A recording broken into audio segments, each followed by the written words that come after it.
இந்த காங்கிரஸ் காரணங்களை மாதிரி ஒரு வெக்கமான சூடு சொரணையும் இல்லாதவங்க பார்க்கவே முடியாது. இந்த கிரீஷ் ஜோடாங்கர்னு ஒரு ஆல் இண்டியா லெவல் லீடர் ஒருத்தர் இருக்கிறாரு. இவங்களுக்கு அவன் தான் சொல்லியிருக்காரு, திமுக ஆல் இண்டியா லெவல்ல இன்னமும் இந்தியா கூட்டணியில தொடருதாமா.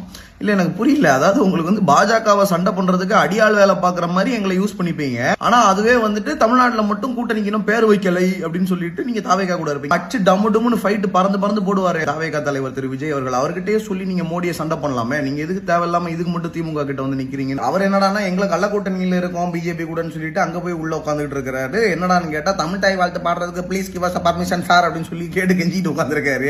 நீங்க அதனால சண்டை செய்யறதுக்கு அது வக்கு கிடையாது அப்படின்னு சொல்லிட்டு நீங்க எங்க கிட்ட இதுக்கு மட்டும் நின்னீங்கன்னா இதெல்லாம் எவ்வளவு ஒரு ஆப்பர்ச்சுனிஸ்டிக்கான ஒரு கேவலம் தெரியுமா.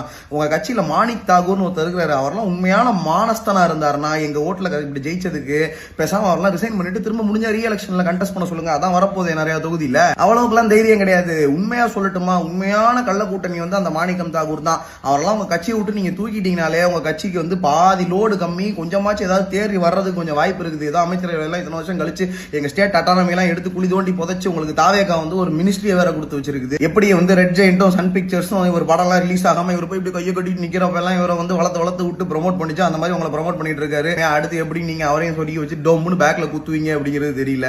நான் தான் சொல்றேன் பாருங்க, அவர் இன்னும் ஒரு 4 மீட்டிங் இதே மாதிரி பேச விடுங்க. ஒன்னும் இல்ல, அடுத்த தடவையும் 39 தொகுதியும் வழக்கம் போல திமுக ஜெயிச்சு கையில வைக்கும். எம்பி ஐயா சாமி எனக்கு அங்க ஆட்சி அமைக்கணுங்கயா, ஆட்சி கொடுங்கய்யா, எனக்கு எம்பி கொடுங்கயான்னு நிப்பீங்க. ஒரு 15 மினிஸ்ட்ரியை கொடுங்கன்னு கேட்போம். கொடுத்தா ஆகணும் நீங்க.